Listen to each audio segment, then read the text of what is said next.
Just imagine a scenario जहाँ पे आप अपनी अलमारी को खोल रहे हो और आपको अपनी अलमारी के एक कोने में एक पुराना सा कपड़ा मिलता है जिसके अंदर आप हाथ डालते हो। आप हाथ डालते हो निकालने के लिए कुछ और, पर निकल जाता है कुछ और।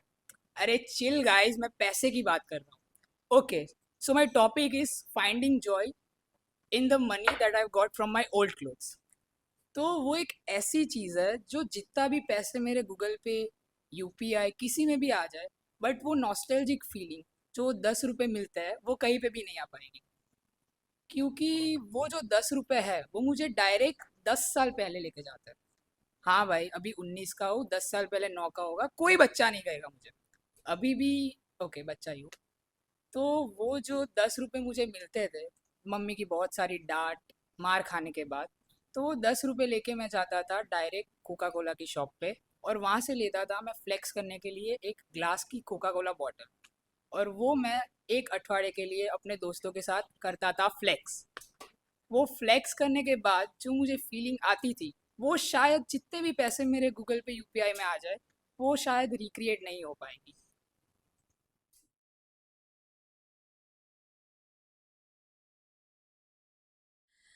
What if I get penny every time someone calls me an architecture? I would definitely cross Ambani's network.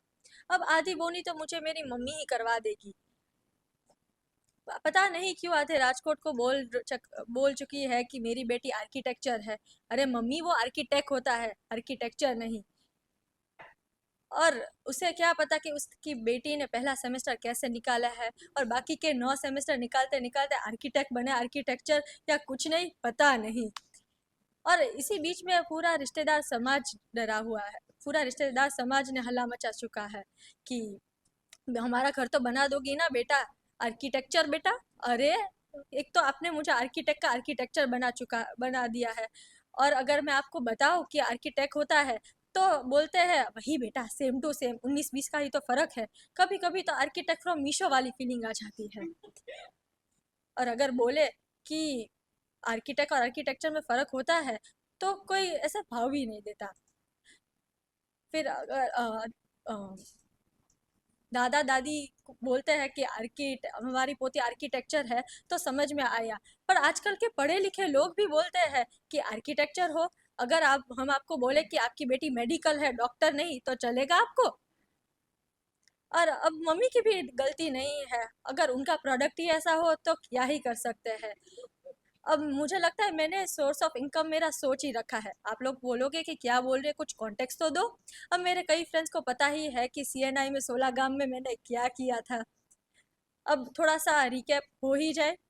Hello everyone, I am Archi Bhanwadia from Anand Nastar university pursuing bachelors of architecture. ये लाइन एडिट करते करते इन एडिटरों ने मुझे कितनी गाली दी होगी, मुझे ही पता है। अब क्या करें, मैंने खुद ने ही गलती कर दी, मैंने खुद का ही सोर्स ऑफ इनकम सोच रखा है, तो क्या ही कर सकते हैं। अब बारी है पैसे उड़ाने की, जो मेरा सबसे फेवरेट पार्ट है। What would I do with that money? पहले तो, अब मैं कोई पॉलिटिशियन तो नहीं हूँ कि बड़े बड़े वादे करूंगी, रोड बनाएंगे, हॉस्पिटल बनाएंगी, गरीबों को दान करूंगी। मेरे पैसे मैं ही उड़ाऊंगी। तो पहले तो एक ट्रिप कर देंगे थाईलैंड, अरे मेरा मतलब केदारनाथ की। भगवान को तो याद करना पड़ेगा यार, क्या तुम लोग। फिर अब इस ये छोटी सी बच्ची के छोटे छोटे सपने, रोटी कपड़ा मकान। कपड़े में ज़ारा, एलवी, लुई विटॉन चल जाएगा मेरे को। और गाड़ी में एक प्लेट स्पोर्ट्स कार और थोड़ा चटका लगाने के लिए जी वैगन भी चला लूंगी मैं। और घर पे तो क्या, 50-100 करोड़ का जुहू बीच में घर ले लेंगे मेरे सभी बॉलीवुड फ्रेंड्स के साथ। और क्या है कि शेख के साथ मेरा बचपन से उठना बैठना है, तो एक बुर्ज खलीफा में 1000-2000 करोड़ का घर ले लेंगे। और अगर पैसे कम पड़ जाए तो दादी की किटी पार्टी बुला लेंगे, और सभी दादियों मिलके बोलेंगे बेटा आर्किटेक्चर हो। फिर तो क्या, पैसा ही पैसा होगा बाबू भैया।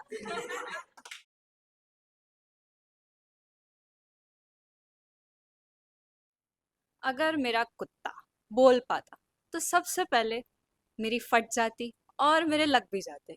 फट क्यों जाती, अब आप सोच रहे होंगे। जस्ट इमेजिन करो, तुम उठे हो और तुम्हारी आंखों के खुलने का ठिकाना तक नहीं है, और तुम्हारा 4 पैरों वाला कुत्ता तुम्हारे पास आता है और बोलता है, और भाई आज भी ब्रश करने के पहले नहाएगा या फिर नहाने के पहले ब्रश करेगा। और लग इसलिए जाता है क्योंकि इस कुत्ते को मेरे बारे में सब कुछ मालूम है। सब कुछ मतलब मेरी बेस्ट फ्रेंड के साथ मेरा झगड़ा हुआ है, मेरा करंट क्रश कौन है और मेरा कितना असाइनमेंट बाकी हुआ है। और एक चीज़ है जो मुझे इसके बारे में मालूम नहीं है, वो है कि इसको इतनी भूख कहाँ से लगती है भाई। मतलब 5 मिनट पहले ही तो मैंने इसको खिलाया है, और अब भी अगर इसके सामने मैं ट्रीट लेके खड़ी होंगी तो इसके मुंह में से पानी निकलने लगेगा। मतलब भाई इतनी भूख तुम लाते कहाँ से हो। और भूख से मुझे याद आया, वॉक। इस बात पे मुझे अपने कुत्ते पे तरस आता है कि मैंने इसको बोल रखा है कि हाँ भाई मैं तुझे अभी 10 मिनट में वॉक पे ले जाऊंगी या फिर तेरे साथ खेलूंगी। अगर वो बोल नहीं पाता तो क्या करता बेचारा, मेरे आसपास मंडराता या फिर भौंक देता ज्यादा से ज्यादा। पर जब अब वो बोल पाता है, और समझो कि मैं भूल गई उसको वॉक पे ले जाना, जस्ट लाइक माई असाइनमेंट्स, जिसका भी रोना मैं उसके पास ही रात के 2 बजे करूँगी। अगर मैं भूल गई उसको वॉक पे ले जाना, तो अब वो बोल पाता है तो मुझे ब्लैकमेल करेगा, सीक्रेट्स रिवील करने का धमकी देगा। तो इसलिए ये एक प्रॉब्लम है। अगर सही में ये बंदा बोल पाता ना, बंदा नहीं, कुत्ता बोल पाता ना, तो मैं अपने वॉकिंग का शेड्यूल इसके साथ चेंज कर देती। लाइक जस्ट इमेजिन करो, आप अपने डॉग के साथ रात को वॉक कर रहे हो और डीप कन्वर्सेशंस हो रही है। पहले तो वो सिर्फ सुन पाता, अब वो बोल भी पाता है। तो तुम्हारे पास सिर्फ लिसनर नहीं है, अब कमेंट्स भी आ रहे हैं, वो अपने ओपिनियंस भी देगा। और ज्यादा से ज्यादा क्या करेगा, रोस्ट करेगा, क्योंकि रात को तुम अपने क्वेश्चनेबल डिसीजंस के अलावा कुछ बोलोगे नहीं उसके साथ। अगर ये मेरा कुत्ता मानता होगा कि मैं उसको इतना इम्पोर्टेंस नहीं देती, वो सिर्फ मामूली सा पार्ट है मेरी लाइफ का, पर नहीं, ये एक बहुत इम्पोर्टेंट पार्ट है मेरी लाइफ का। इसलिए मैं शायद सोचती हूँ कि इसको बोलना नहीं आना चाहिए, इसको चुप रहना चाहिए, क्योंकि इनफैक्ट इसको मेरे बारे में बहुत कुछ मालूम है। Thank you.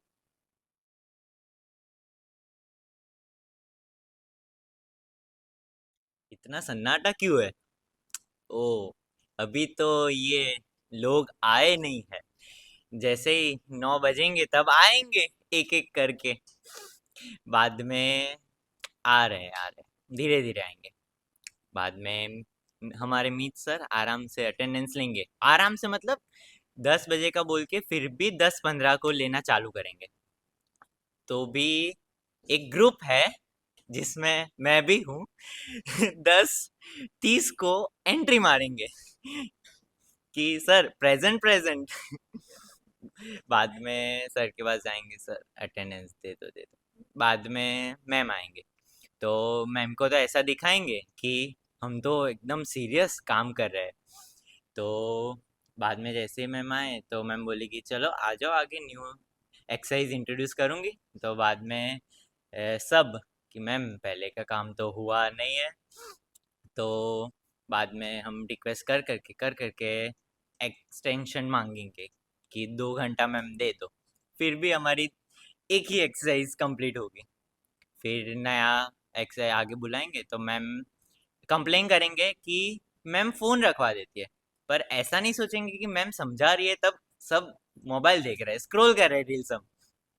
बाद में हम काम करेंगे, फिर 5 बजे के बाद अच्छा सा खेल शुरू होता है जब सारी फैकल्टीज जाती है।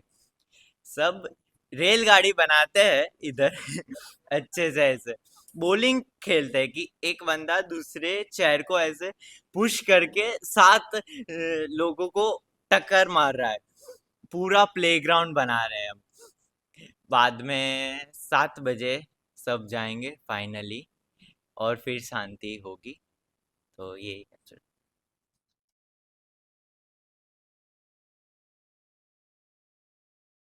हेलो गाइस, मैं दिशांत रूपारेल और मैं एक आर्किटेक्चर स्टूडेंट हूँ। पर अभी भी लाइक अगर जब मैं मुझे मेरी डिग्री मिल जाएगी बाद में, आई would B an architect not an architecture. But अगर कोई मुझे बोलेगा कि कैसे हो आर्किटेक्चर, पहले तो मुझे गुस्सा आएगा।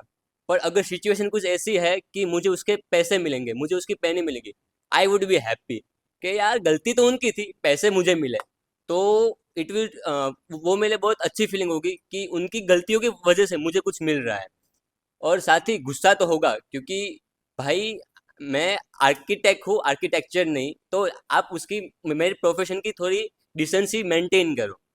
पर ठीक है, मेरे को पैसे मिल रहे हैं और वो पैसों का मैं क्या करूँगा, वो भी एक अच्छा सवाल है। पर वो पैसों का मैं कुछ ऐसा यूज़ करूँगा कि मुझे तो ऐसा मन में आता है कि वो पैसों से मैं एंजॉय करूँगा, मैं क्या कहते हैं, मैं उससे मेरी सारी जो इच्छाएं है वो पूरी करूँगा। लेकिन वापस मैं तो एक आर्किटेक्ट हूँ, तो मैं जो सॉफ्टवेयर है वो सॉफ्टवेयर इतने महंगे हैं कि मैं उसके बारे में क्या ही बोलूँ, कि मेरे जो वो पैसे मिलेंगे वो शायद तो मेरे को उसमें ही मैं वो सारे पैसे निकल जाएंगे। तो हाँ, खुशी भी होगी, गुस्सा भी होगा, बट ठीक है। तो ये चीज़ है। और अगर मैंने एक इसके ऊपर शायरी भी लिखी है, अगर आप सबकी परमिशन हो तो एक इरशाद बोल दीजिए तो मैं वो शायरी पेश करता हूँ। हाँ, गलती उनकी होगी और तिजोरी मेरी भरेगी। गलती उनकी होगी और तिजोरी मेरी भरेगी। पहले आएगा थोड़ा गुस्सा, पहले आएगा थोड़ा गुस्सा, लेकिन पैसों की बात सुन के चेहरे पे एक मुस्कान आ जाएगी। पहले मैं सोचता हूँ कि उन पैसों का क्या करूँगा, पहले मैं सोचता हूँ कि उन पैसों का क्या करूँगा, फिर याद आता है भाई मैं तो आर्किटेक्ट हूँ, वो सारे पैसे तो ऑटोकैड, रेविट वगैरह सॉफ्टवेयर में निकल जाएंगे। तो ये थी शायरी। Thank you.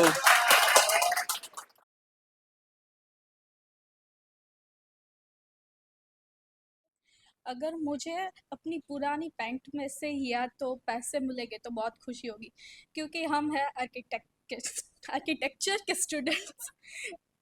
तो हम तो पहले से ही गरीब होते हैं, और यहाँ पे ईओडी में और एमपीपी में इतनी पीवीसी शीट्स और स्टायरोफोम दिलाए हैं कि पैसे ही ख़त्म हो गए। इसलिए अब जब पुरानी पैंटें निकालूं और उसमें से 500 की नोट मिल जाए, हाय वाह, बहुत खुशी मिलती है। कुछ अच्छा सा मंगा के खा लेती हूँ, ऐसा फील होता है, क्योंकि हॉस्टल में मेस का खाना तो हाय हाय कितना ख़राब है।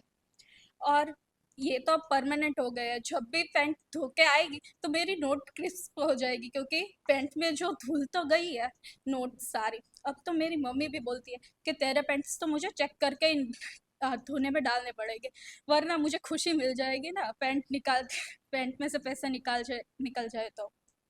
इसीलिए और बहुत खुशी मिलती है उसमें।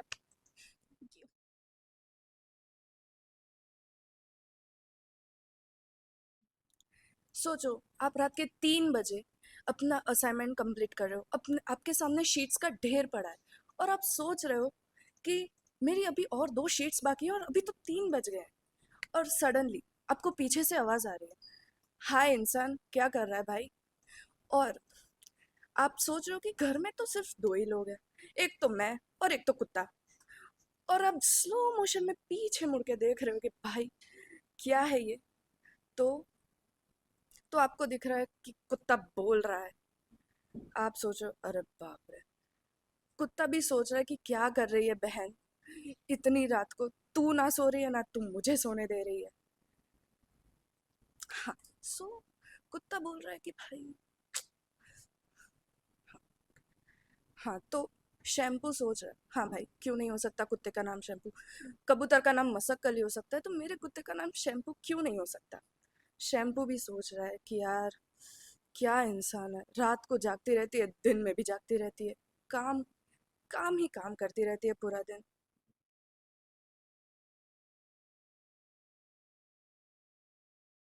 Hello, my name is Ishant. Uh, तो मेरे को ये है कि जब भी पुराने क्लोथ्स में कुछ भी मिलता है तब वो कैसा लगता है, कैसी फीलिंग होती है। तो मैं इसको ऐसा बताऊँ कि जब भी कोई सर्दी की छुट्टियाँ पड़ती थी तब मम्मी पुराने क्लोथ्स, जैकेट्स, जीन्स ये सब बाहर निकालते थे। तो उसके अंदर जब भी हाथ जाता था तो उसके अंदर एक पेपर जैसा कुछ फील होता था। तो हमें लगता था क्या कचरा है ये, क्यों निकालूँ मैं। फिर उसको एक बार इग्नोर कर देना। उसके बाद नया कब भी हमें उसके बाद जीन्स पहनने को मिली तो हमने पेड़ में हाथ जेब में हाथ डाले। उसके बाद हमें हुआ कि अरे यार पेपर तो वापस आया है हाथ में। मम्मी ने बाहर नहीं निकाला है, मतलब कचरा तो नहीं है ये। तो बाहर निकालते टाइम हमें पता लगता है कि तब वो पैसे है। तो वो ऐसी फीलिंग है कि हमें वो बहुत चाइल्डहुड मेमोरीज वापस रिकेप हो जाती है। अगर कभी किसी पेंट की जेब में हमें एक मूवी टिकट भी मिल रहा है तो उसके ये भी याद आ जाता है कि क्या फ्रेंड्स के साथ मेमोरीज बनाई थी हमने और वो कैसे हमें मिली। और तब हमें अपने आप को कितना फीलिंग अच्छा लगे वो हम बता सकते हैं। और जब एक चाइल्डहुड मेमोरी है मेरी, जब हमें बॉल की काउंट्री करनी होती थी तब मम्मी को बोलते थे मम्मी पैसे दो। मम्मी मना कर देती क्योंकि बॉल का क्रिकेट नहीं खेलना है, मना है, पढ़ाई करो। तो हमें जब बॉल की काउंट्री करनी थी तब जेब में मेरे को एक बार फील हुआ कि कुछ ना कुछ तो है। जैसे ही हाथ में बाहर निकाला तो पैसे निकले। मेरी वो ऐसी फीलिंग थी कि आज तो मज़ा आ गया क्योंकि क्रिकेट खेलना मिल गया है आज, और बॉल की काउंट्री भी हो गई। और ये ऐसा है कि ये नॉर्मली सबके साथ होता है क्योंकि पैसे और किसको नहीं मिलता है। जब वो 50 या 100 रुपए भी मिल जाए ना, तब ऐसा लगता है कि कोई अंबानी से बड़ा कोई आदमी नहीं है वो हमारे सामने। और जब वो पैसे मिलते हैं तब ऐसा लगता है कि आ जाओ, आज तो कैंटीन में नाश्ता हो ही जाए, पार्टी बन ही जाए आज की तो। यही सबसे बड़ी फीलिंग है कि जब हमें अपनी पैंट की जेब में 50 to 100 रुपीज़ तक भी मैक्सिमम मिल जाए। Thank you.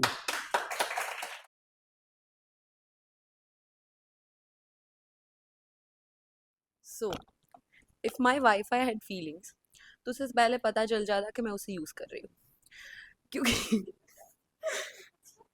क्योंकि जब भी मुझे उसकी ज़रूरत पड़ती है तभी मैं उसी के पास जाती हूँ। जैसे वो बंद हो जाए तभी उसके पास जाती हूँ, या वो चल नहीं रहा तभी। बाकी मुझे वो उसकी कोई याद नहीं आती। कभी कभी तो वो साइड में पड़ा रहता है, सड़ा रहता है। And even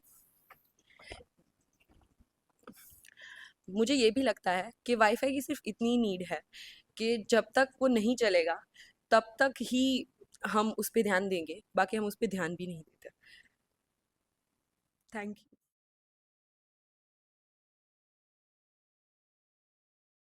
so if my dog could speak तो पहले तो वो मुझे इतना जज करता, क्योंकि कुत्ता वो है बट हरकतें थोड़ी मेरी कुत्ते जैसी है। अभी अगर मैं सो रही हूँ तो आई थिंक कि कुत्ता मुझे सुबह कुत्ता ही उठाएगा, क्योंकि मैं उठ ही नहीं पाती, alarm doesn't work with me. अभी कुत्ता मुझे उठा रहा है, कुत्ता भी सोचेगा कि रोज कॉलेज में लेट होती है, रोज सर डांटते हैं, अटेंडेंस भी नहीं मिल रही, कृपया करके जल्दी उठना सीख जाओ। वफादारी के लिए मुझे रखा है, पर वफादार खुद भी बन जाओ। थोड़ा टाइम मैनेजमेंट करना मुझे शायद कुत्ते से ही सीखना चाहिए, क्योंकि वो मुझसे तो बिल्कुल नहीं हो पा रहा। कुत्ता मुझे, फिर मैं थोड़ा प्रिटेंड करूंगी कि मैं आज बीमार हूँ, मुझे नहीं जाना कॉलेज वाले, तो कुत्ता मुझे उसमें भी सिखाएगा कि जितना जंक फूड खाती हूँ उससे अच्छा मेरी पेडिग्री खा ले, थोड़ा और अच्छी रह जाएगी। कुत्ता शायद मुझे अच्छी चीज़ें भी सिखा देगा, बट मेरे को जितना पसंद था कुत्ता बनना, आई वॉज थिंकिंग कि मैं कुत्ते की मॉमी की तरह ट्रीट करूंगी, I will be the mother of the dog. पर वो तो मुझसे नहीं हो पा रहा। कुत्ता शायद मुझे ट्रेन कर रहा है। तो आई थिंक कि रोल यहाँ पे स्विच हो गए, but at the and I love my dog and thank you.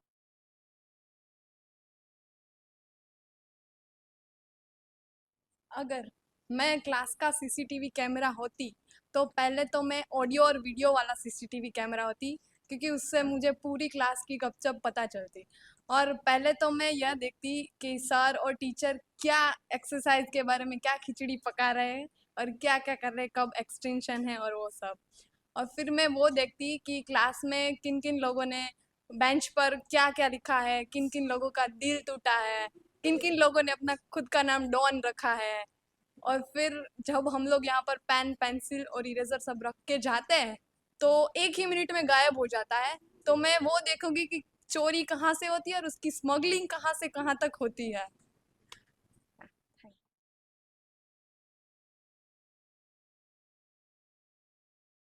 अगर मेरा कुत्ता बोल पाता तो वो मुझे दिन में हर बार 100 गालियाँ देता, क्योंकि मैं हरकतें ही ऐसी करता हूँ। मैं कभी उसको उसके ऊपर कपड़े फेंक देता हूँ, कभी उसके मोजे सूंघाता हूँ उसे, मैं कुछ भी करता रहता हूँ उसके साथ। मैं उसको ठीक से खाना भी नहीं खिलाता, कोई बार मेरी मम्मी उसको संभालती है। कभी कभी वो हर बार मेरे से इतना परेशान हो जाता है, क्योंकि मैं जब उसको वॉक कराने ले जाता हूँ तो कभी कभी मैं उसको छोड़ देता हूँ तो वो भाग के चला जाता है, फिर भी मैं उसको ढूंढने भी नहीं जाता हूँ। तो हर बार ऐसा ही होता है। तो अगर कोई बार तो अगर कोई बार ऐसा ना हो तो मेरा कुत्ता बहुत खुश हो जाए। तो मेरे कुत्ते को रात में भी बहुत तकलीफ़ें होती है, क्योंकि रात को भी मैं बहुत इसके साथ हरकतें करता हूँ।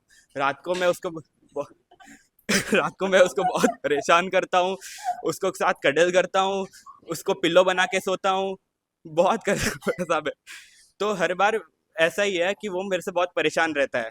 तो इतना गाली देता होगा मुझे, इतना गाली देता होगा कि रोज़ मैं उसको नहलाने जाता हूँ। जब मैं नहलाने जाता हूँ तब मैं उसको पानी से पूरा भिगाता हूँ। उसको पानी से भीगना बहुत पसंद नहीं है, तो वो पानी के भीगते टाइम वो मुझे बहुत गालियाँ देता होगा। तो या thank you.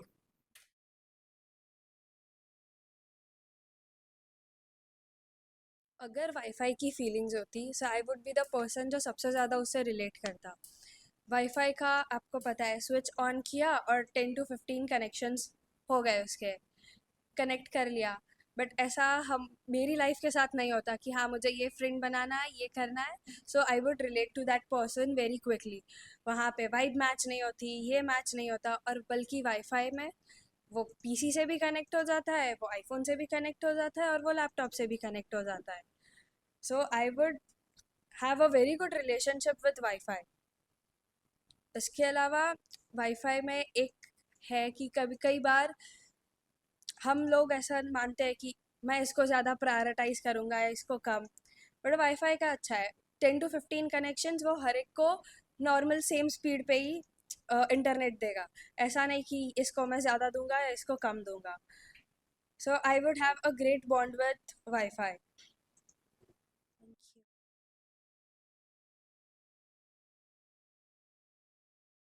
So I think Wi-Fi already has feelings because every time we have the desperate need for it, every time we have the desperate need for it, it stops working. Every time we don't need it, it's always working. I think it's just mad at us because we don't stop and restart the router regularly. We don't dust the router. So then when we need it, why on earth would it help us?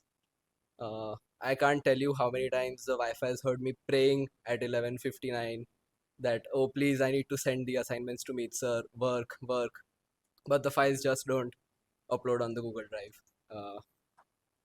I think even when guests come over, the Wi-Fi is pissed at us that if you're hiding me in a corner and you don't want anyone to see me, then why should I work when you share my password with the guests? Uh, so sometimes I think the Wi-Fi is also pissed at us and it tries to play pranks on me. So once the Wi-Fi stopped working at my house and we called the guy to fix it, and the guy told me that check whether the Wi-Fi is working or not. And I'm standing in front of the guy and the Wi-Fi is working perfectly well. So I think I could literally hear the router laughing at me that still don't clean me and I'll play more pranks on you. Uh,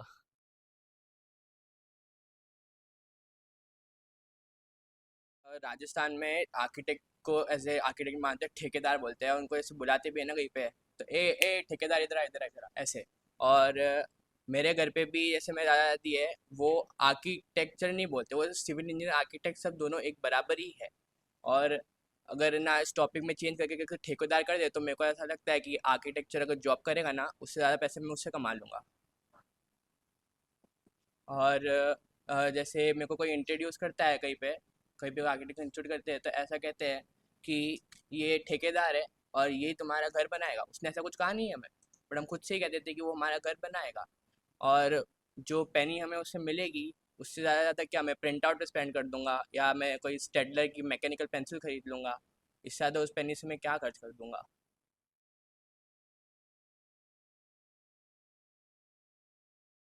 hello આઈ એમ સ્નેહા. અગર વાઈફાઈને feeling હોત તો obviously જે wifi પહેલાં તો બહુ બધું frustration એનું કાઢત, because અમે લોકો રાત રાત જાગી જાગીને રીલ્સ જોઈ, નેટફ્લિક્સ જોઈ, બધા મૂવીઝ જોઈ, બિંજ વોચિંગ કરી, જેનાથી પૂરેપૂરું એનું અમે એનર્જી જેટલી છે બધી યુઝ કરી લઈ, જેનાથી અમારા ઉપર પૂરેપૂરું ફ્રસ્ટ્રેટ થાત કે યાર કેટલું વાપરે છે, કેટલું જોવે છે. ઘણીવાર તો એ એટલો ફ્રસ્ટ્રેટ થઈ જાય છે કે પછી યુઝ જ નહીં કરતો. જ્યારે ઇમ્પોર્ટન્ટ કામ હોય, ડોક્યુમેન્ટ્સ અપલોડ કરવા, ત્યારે તો એ ખારો થઈને કહી દે ભાઈ હું હવે તને હેલ્પ નહીં કરું, હવે મારું પૂરું, તે આખી રાત જોઈને મને યુઝ કરી લીધું, હવે સવારના હું તારી મદદ નહીં કરું, હવે પૂરું બધું એમ.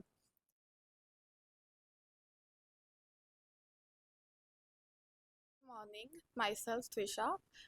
If I would be a CCTV camera, तो पहले सबसे पहले तो जैसे ही मैं एंटर करती देखती बेचारे बच्चे कल रात से थकेले, एकदम उतरेला मुंह, नहा धो के भी शायद ही आए होंगे। फिर जैसे क्लास में एंटर करते हैं तो देखते हैं सब अपने बिस्तरा बोतर खोल के बैठ जाते हैं, and then I would see के पूरी रात का जो भी असाइनमेंट सबसे पहले तो यही चालू होता है, भाई तूने कितना किया, बेचारे इतना बोल बोल करते हैं, मैं तो सबका बस सुनते रहता हूँ। फिर मैं देखूंगी कि सारे दोस्त लड़ रहे हैं। एक तो जैसे ही बेचारे ये बच्चे इधर शिफ्ट हो गए, इनको ये चेयर इतनी ज़्यादा पसंद है कि पूरे टाइम इधर से उधर खेलते रहते हैं। आई डोंट गेस कोई भी खड़े होके चलता भी हो। फिर फिर आता है दिन, जैसे ही मैम आए, मीत सर ने अटेंडेंस लेना चालू किया। मीत सर के टाइम पे तो सब बच्चे बहुत अच्छे से बैठे होते, जैसे समर्थ सर ने जल्दी अटेंडेंस लेना चालू किया, जो बच्चे बेचारे एकदम सुबह से उठ के नहा धो के एकदम ट्रैफिक भर पे आए हैं, बेचारे सोचेंगे यार एक तो इतनी मेहनत से मैं आया और अटेंडेंस भी कट गई, साला दिन का कोई मतलब भी नहीं रहा, इससे अच्छा सोते रहना था। पर कोई नहीं, मीत सर फिर भी दे देते हैं, तो बेचारे बच्चे खुश होके सब बैठ जाते हैं। फिर फिर दिन तो चालू हो गया, अब तो आ तो गए तो जा तो पाते नहीं है। फिर आ जाते हैं, फिर बैठते हैं, फिर बेचारे असाइनमेंट करना चालू होता है, फिर नया बॉम्ब खुलता है, विनय सर और रोशनी मैम आ जाते हैं। फिर बोलते हैं एकदम भारी भरकम असाइनमेंट के साथ, कुछ होता तो है नहीं इनके पास करने के लिए। फिर बेचारे बच्चे एकदम मुंह उतरेला, कौन पीछे बैठे कि मेरे को कम बोलना पड़े, कम असाइनमेंट मिले। फिर असाइनमेंट तो मिल जाता है, काम तो होता नहीं है। दूसरे दिन वापस जाएंगे उनके पास, मैम एक्सटेंशन चाहिए, मेरे से नहीं होगा, सीआर बैठ जाएंगे, मीटिंग लग जाएगी, पूरे दिन ये बच्चों का ख़त्म ही नहीं होता। फिर ये सब होने के बाद सब पूरा दिन ख़त्म हो गया, बच्चों ने बहुत मस्तियाँ कर ली। फिर वही सब यादों के साथ बच्चे अपना बिस्तरा उतरा लेके चले जाते हैं, और फिर पूरी क्लास खाली हो जाती है। बस मेरा तो काम यही है, कैप्चर करते रहो पूरे टाइम, देखते रहो क्या क्या हो रहा है, क्या क्या नहीं हो रहा है। और शायद जब कुछ चीज़ घूम जाती है तो पता लगता है कि यार वापस मेरे सर पे आ जाएंगे सब लेने कि यार शीट घूम गई, सीसीटीवी प्लीज़ मुझे हेल्प कर दो। पर उनको पता ही नहीं होता कि भाई इस सब चीज़ों के लिए मैं नहीं बना। शायद मैं तुम्हें लाइफ में बाद में याद आऊँगा कि यार तुम्हारा फर्स्ट सेमिस्टर से लेके 10 सेमिस्टर का ग्रोथ तुम्हें दिखेगा, तो मैं उस भी काम के लिए, सो प्लीज़ मेरे को उसके भी लिए यूज़ कर लेना। Thank you.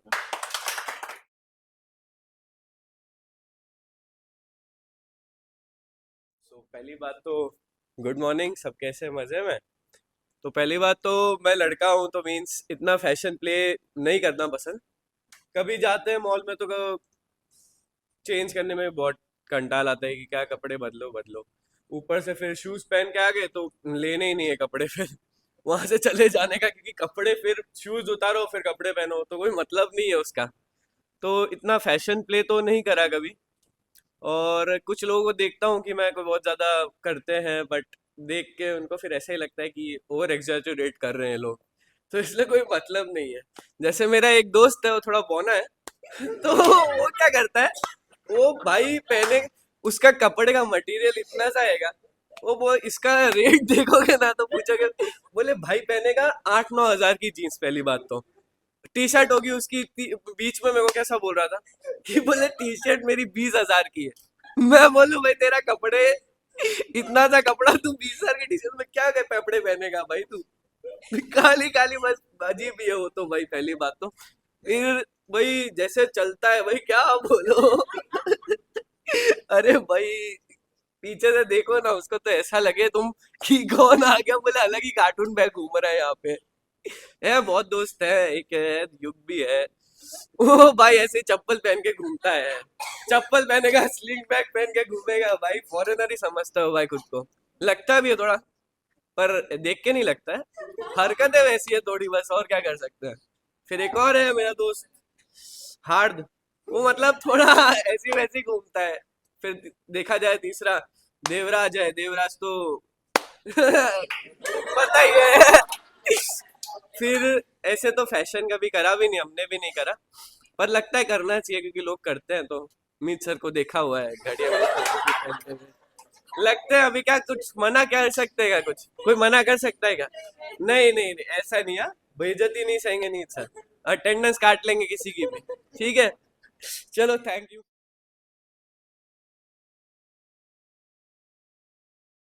Good morning everyone. तो मेरा टॉपिक ये है कि अगर हम किसी को वेव करें सामने चलते और वो हमारे पीछे किसी को वेव करे तो हम क्या करेंगे। तो पहले तो ये बहुत ही ऑकवर्ड मोमेंट होगा कि हम किसी को वेव कर रहे हैं सामने और वो हमारे पीछे किसी चलते आदमी को वेव कर रहे हैं। तो 3 ऑप्शन है आपके पास मेनली जो आप उस टाइम कर सकते हो।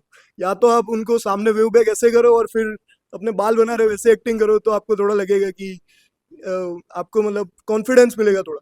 या तो फिर सेकंड ऑप्शन आपके पास ये है कि आप ऐसा दिखाओ कि आप उनके पीछे और किसी को वेव कर रहे हो, तो उनको ऐसा लगेगा कि अब उनके उनके ऊपर आ जाएगा, कि उनको ऐसा लगेगा कि वो आप उनको वेव कर रहे थे।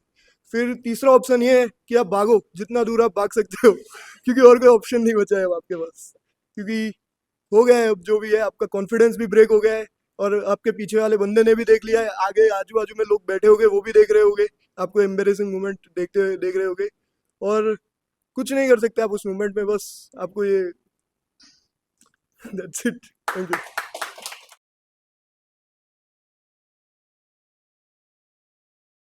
Hello, I am Janvi. So पहले अगर मैं सोचूं कि मेरी लाइफ में इंटरनेट नहीं है, then I would be kind of happy कि आयुष रात को सबमिशन नहीं भेजना पड़ेगा 12 बजे सर ने मीत सर ने सबमिशन मांगा है, अच्छा है नहीं भेजना पड़ेगा। बट देन ऐसा होता है, नेटफ्लिक्स कैसे दिखूंगी, ओह शिट, अब मेरी सीरीज का एंड आ रहा है, कैसे दिखूंगी मैं। एक दिन के लिए अगर मेरी लाइफ से इंटरनेट चला गया, oh my God, big problem for me. एक तो मैं इतना दूर से ट्रैवल करती हूँ ईसनपुर से कॉलेज, और फिर उसमें भी बस में ट्रैवल करती हूँ, और उसमें कैसे मूवीज़ देखूंगी, क्या सॉन्ग सुनूंगी, क्या करूंगी मैं। बट आई बिलीव कि अगर इंटरनेट मेरी लाइफ में नहीं होगा तो एक दिन के लिए तो मज़ा रहेगा मेरी लाइफ में, कि चलो मैं मेरी फ्रेंड्स के साथ आज बैठी हूँ और विदाउट माय फोन्स, आज मैंने लंच किया without my phones, and I be like Yashvi चल आज तो આપણે ફરવા જઈએ एंड आई लाइक मेरा डे बहुत अच्छे से एंड हो सकता है। एंड सो या thank you.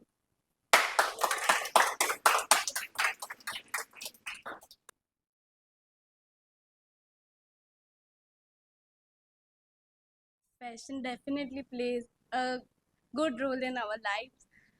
Fashion, fashion is like I think we can judge. We can judge it if someone is not wearing it. And our friends also, we judge it the person at that exact time by seeing like someone is wearing trousers and Crocs, somewhat like. So then the fashion is playing a good role in our lives.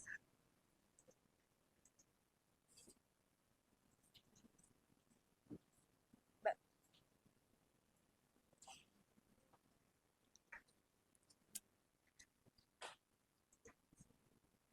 in fashion, the fashion means what we are wearing according to a mood. Like there are some casual meetings, for formal meetings, and we can get at what you are looking, and we can know the person's personality by looking at their fashions and something. Thank you.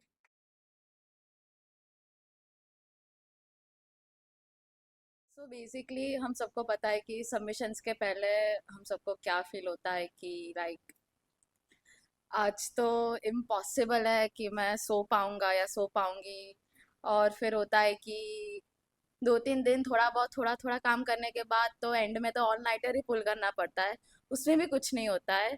फिर at the end जब submission का दिन आता है, मैं काम फटफट ख़त्म करके दे देती हूँ। फिर सबमिशन के दिन पता चलता है कि आज तो सबमिशन है ही नहीं, एक्सटेंशन दे दिया है, तो फिर होता है कि इतनी जल्दी काम ही क्यों किया, उससे अच्छा शांति से ही काम कर लेते हैं। और सबमिशन के बाद जो ऐसे फीलिंग आती है कि हाइश अब तो कुछ करने का ही नहीं है, तो होता है कि चलो अब सो ही जाते हैं। पर सबमिशन के पहले भी जो सोना होता है, वो सबमिशन के बाद की जो नींद आती है ना, वो थोड़ी ज़्यादा अच्छे से हिट होती है। बट सबमिशन का तो आई डोंट थिंक सो कि किसी को भी ऐसे है, एक डर है अभी, क्योंकि as our faculty is really nice. पर जो भी है, डर तो सबको होता ही है सबमिशन का तो। Yes, thank you.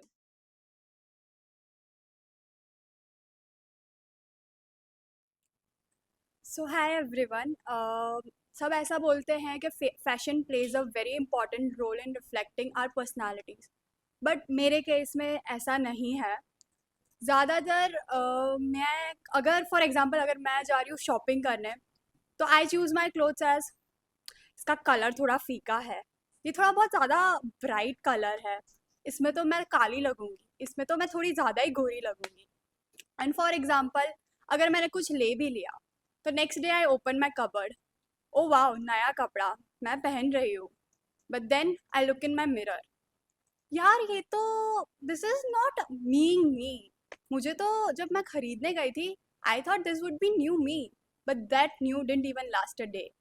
सो मेरे अकॉर्डिंग तो clothes don't decide my personality.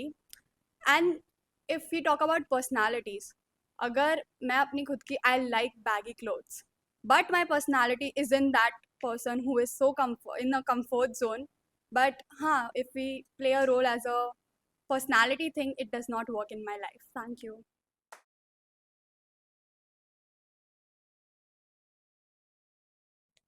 એ જ્યારે ચોરી કરવા આવશે તો મોસ્ટલી ચોર રાતના ટાઈમે જ આવતો હોય છે અને રાતના ટાઈમ પર હું મોસ્ટલી કામ જ કરતી હોઈશ એવું એને દેખાશે અગર એ આવ્યો તો પછી એને એવું જોવા મળશે કે આ તો કામ કરે છે, પછી એને એક સાઈડ પેરેલલ બાર્સ ને એવું બધું દેખાશે, બીજી બાજુ અધૂરા મોડલ્સ દેખાશે, પછી શીટ્સ દેખાશે અને એવું બધું દેખાશે. એટલી વારમાં તો પછી એવું જ વિચારશે કે આના ઘરે આવીને હું શું ચોરી કરી જઈશ એમ. પણ એને એવું નહીં ખબર હોય કે લાઈક એક્સપેન્સિવ સ્ટેશનરી જેમ કે સ્ટેડલર ને એ બધું તો એ ચોરી કરીને જઈ જ શકે છે. પછી એ એની ભૂલ હતી કે એ આ બધું ચોરી કરીને ના ગયો અને જતાં જતાં એ લઈ બી જાય તો બી શું જ ફરક પડવાનો હતો, કારણ કે એને તો એવું જ લાગશે કે આ તો મામૂલી પેન્સિલ જ છે એમ. પછી અગર એ ચોરી કરે જ છે તો થોડા બહુ પૈસા લઈ જશે, એક બે ગાડીઓની ચાવી લઈ જશે, એવું બધું ઉઠાઈને લઈ જશે.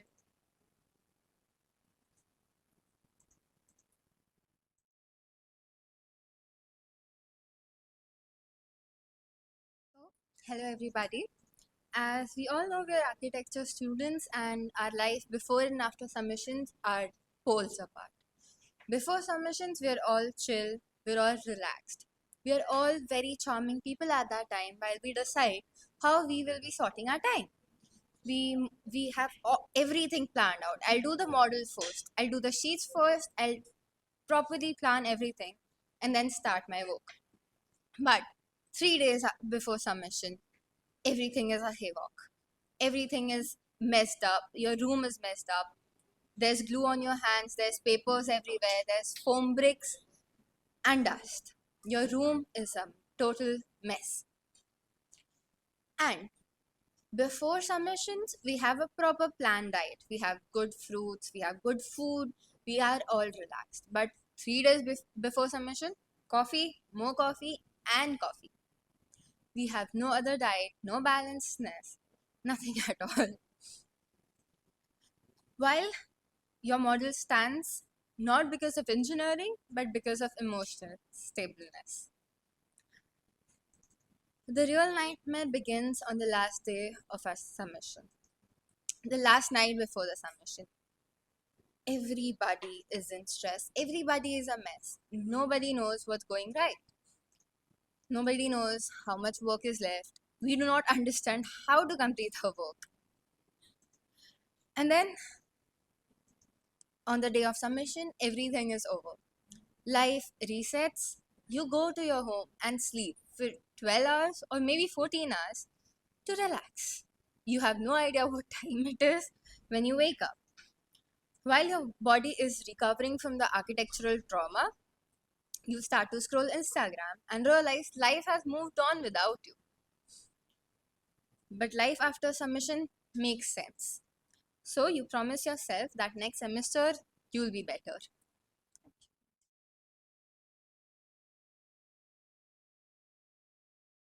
अगर इमेजिन करो कि अगर मेरे पास इंटरनेट ना होता तो मुझे तो लगता है मैं कुछ नहीं होता तो इंटरनेट तो मेरे एक जीवन का अंग है, परछाई से ज़्यादा तो मैं इंटरनेट मेरे जीवन में इम्पोर्टेंट है, मेरे शेडो जितना है वो एज यूज़फुल है इंटरनेट।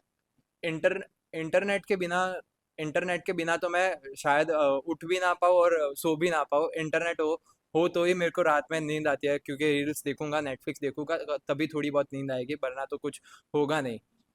इंटरनेट इंटरनेट से मैं पढ़ भी लेता हूँ, कुछ ज़्यादा और अलग काम भी हो जाता है, सब करता हूँ।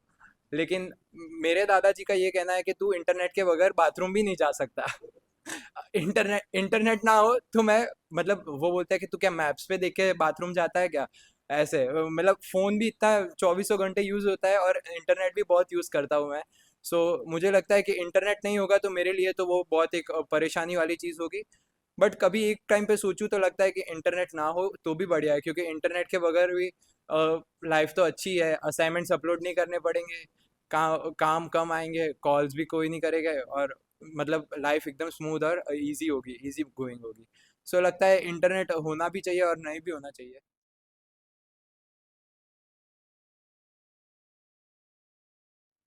લાઈફ તો સબમિશન ખબર છે સબમિશન 2 દિવસ પછી છે તો બી ઈચ્છા તો નહીં થાય કરવાની, પણ પછી એવું થશે કે કરાય છે.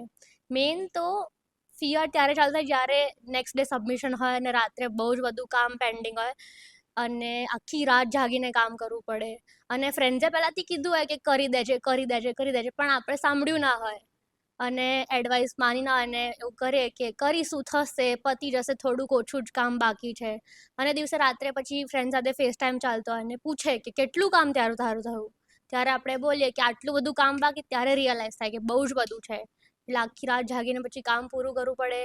પછી સવારે બી વહેલા ઉઠવું પડે જો અગર સૂયું હોય તો કામ પૂરું કરવું પડે. પછી આવીને આખો રૂમ બેસી હોય, સબમિશન પૂરું થાય પછી મેસી રૂમ તો મેટર નથી કરતો પણ ઊંઘવાનું મેટર કરે, એટલે બધું મૂકીને સીધું સૂઈ જવાનું. એટલે સબમિશન પછી એક અલગ જ રિલીફ મળે. Thank you.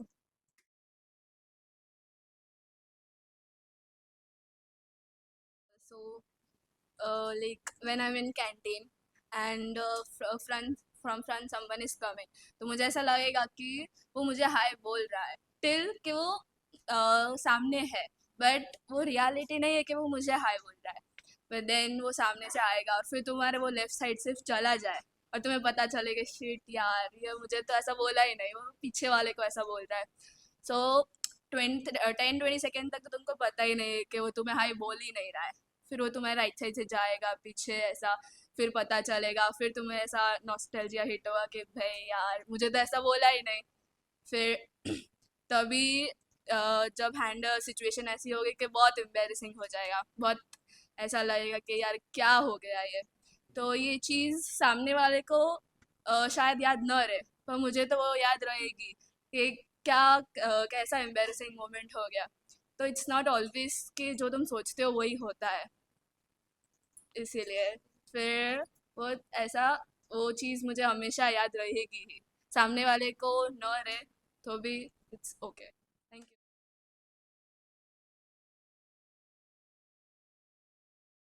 अगर आप मेरे घर पे चोरी करने जाओ, आपको कोई ज़्यादा कीमती चीज़ तो ज़रूर नहीं मिलेगी. वहाँ पे घर के हर एक कोने में छुपी इतनी सी खुशी आपको मिलेगी. हर एक कोना जैसे खुशियों का भंडार है. लाइक हम डाइनिंग टेबल पे बैठे हैं, वहाँ पे हम खाते खाते एक दूसरे को रोस्ट करते हैं. दादा मेरे को करते हैं, मैं दादा को करती हूँ. हम सब मिलके बाकी खींचते हैं. लाइक दादी दादी है ना, बहुत ऐसी है कि लाइक अ, वो है ना कुछ चीज़ें ज़्यादा भूल जाती है, बोलने पे नहीं समझ आ रहा तो लाइक उनका हम बहुत सारा खींचते हैं, लाइक उनकी बहुत सारा मस्ती करते हैं. और फिर बेड पे हम है तो हम लोग बहुत सारा, मैं और मेरे भाई बहुत सारा मस्ती करते हैं. और फिर घर का कोना आपको कोई ऐसा नहीं मिलेगा कि वहाँ पे कोई ऐसी कीमती चीज़ नहीं मिलेगी कि आपको वो चोरी करके आपके घर ले जा सको. वो बस ऐसी खुशी होगी, ऐसी यादें भरी होगी वहाँ पे. लाइक वो हर एक पल वहाँ पे हम उस कोने में बिताया हुआ वो पल, वो हम सबके लिए एक और कीमती चीज़ होगा.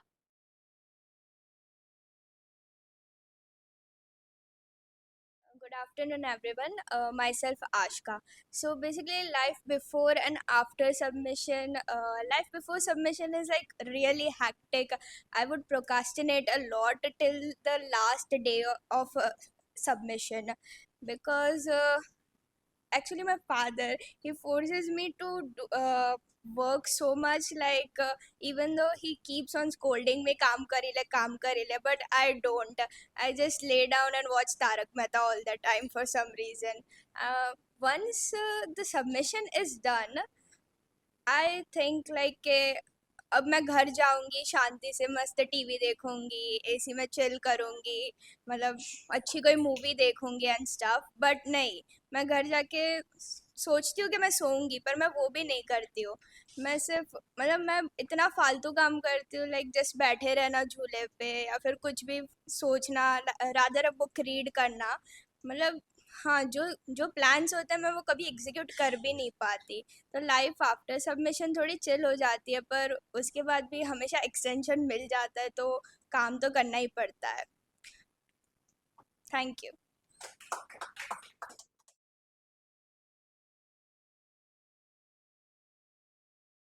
तो पहले तो जो भी पहले तो मैं क्या करूँगा कि ऐसे किसी को हाथ रेस करके मतलब वेव कर रहा हूँ, हाथ हिला रहा हूँ तो और वो पीछे वाले को हाथ हिला रहा है, तो मतलब मैं ऐसा करूँगा कि मैं ऐसे कुछ ऐसे हाथ ऐसे पीछे कर लूँगा या फिर ताली बजा दूंगा ऐसे ही हवा में किसी को भी, या फिर इधर एक कुत्ता घूमता ही रहता है तो वो किधर ना किधर तो आ ही जाएगा, तो उसको कर दूंगा। या फिर पीछे ऐसे किसी को मैं भी बोल दूंगा कि मैं भी किसी और के साथ मतलब बात कर रहा हूँ, और कुछ ना हो और मतलब को कुछ ना मतलब थॉट आए तो मैं ऐसे गरबा खेल लूँगा कोई और बस ऐसे ऐसे तो किसी को ताकत नहीं है किसी की मेरे को हाय ना करे, और अगर मतलब कुछ भी क्या बोलते हैं मैं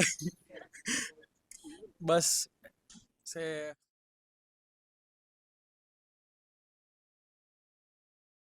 Good afternoon.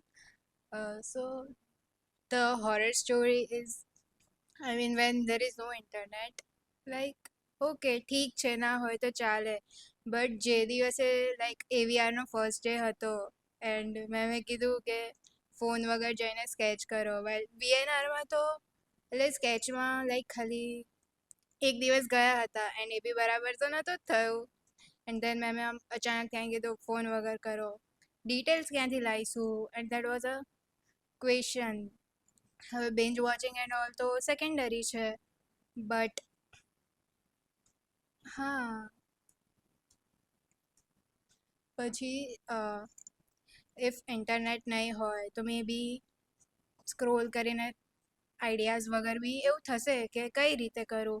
ઇવન જ્યારે પીઓપીનું હતું અમને કીધું હતું કે તમે કંઈ જ યુઝ ના કરો, એન્ડ દેન કંઈક લાવ અલગ, એન્ડ મેમ વોઝ લાઈક આ તે કર્યું, બટ એ છે તો ક્યુબ જ ને, વાઇલ એને ચેન્જ કરવાનું હતું, તો મે બી થોડા મોર એક્સપ્લોરેશન માટે, થોડા આઈડિયાઝ માટે હજી જોવું હતું. Thank you.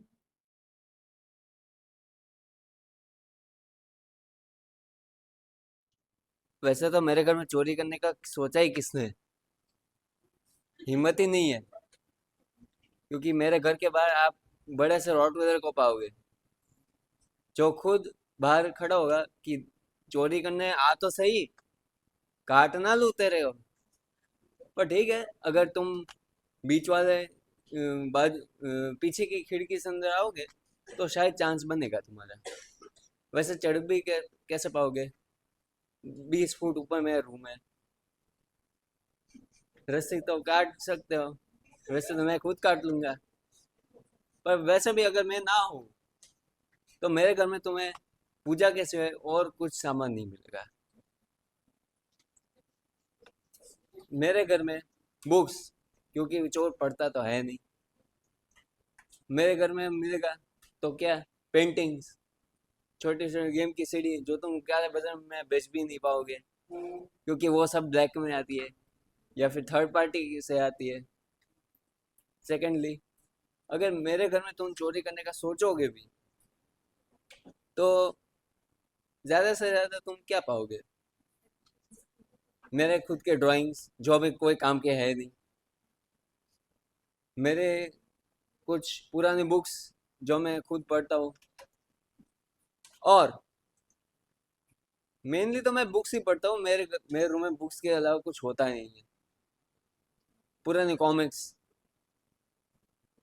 कुछ पुराने एंटिक चीज़ें जो एक्चुअली फेक होती है, देता है पर फेक होती है। मोस्ट इम्पोर्टेंटली मेरे घर में कोई चोरी करने का सोच भी नहीं पाएगा, क्योंकि मैं 24/7 जाग ही रहा होता हूँ। मैं रात को अगर तुम 12 बजे ऊपर आओगे तब भी मैं जाग रहा होता हूँ। अगर तुम 5 बजे आओगे तो मैं पूजा करने आया, और मैं जिस पूजा की थाली से पूजा करता हूँ उसी थाली से तुम्हारा सर फोड़ दूंगा। Thank you.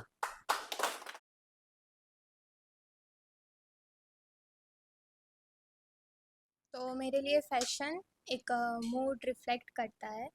तो जैसे कि कोई क्लासी पहन के आता है, कोई स्पोर्टी पहन के आता है, मैं खुद 5 मिनट में रेडी हो जाती हूँ। तो मतलब इतना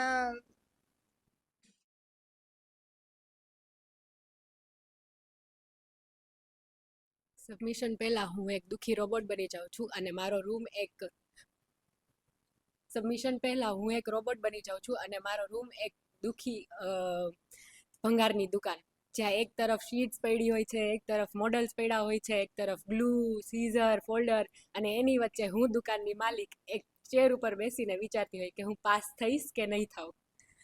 પછી જ્યારે હું વર્ક કરવા બેસું અને ફર્સ્ટ સ્કેચ બનાવતી હોય કે પરસ્પેક્ટિવ, તો મનમાં આમ ડ્રો કરવાનું તો ઘણું બધા સારું હાલતું હોય, પણ અચાનકથી પરસ્પેક્ટિવ ખોટું બની જાય અને મગજમાં આવે ફોરમ મેમ કે આ તો રીડું મળશે. પછી હું ચાલુ કરું જ્યારે કલર કરવાનું, તો કલર અચાનકથી મારથી દુઃખી થઈ અને શીટની બારે એમ કે હું પડી જાઉં છું.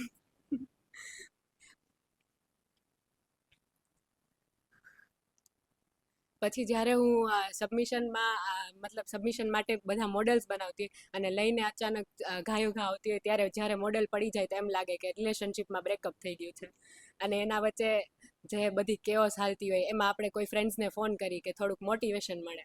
એમાં 3 ટાઈપના લોકો હોય. ફર્સ્ટને આપણે કોલ કરી એટલે એમ કે મારું બધું કામ બાકી છે, અને એને પૂછી કેટલી શીટ્સ, તો કહેશે એક, જે ફોરમ મેં ઓલરેડી એક્સટેન્શનમાં આપી હોય.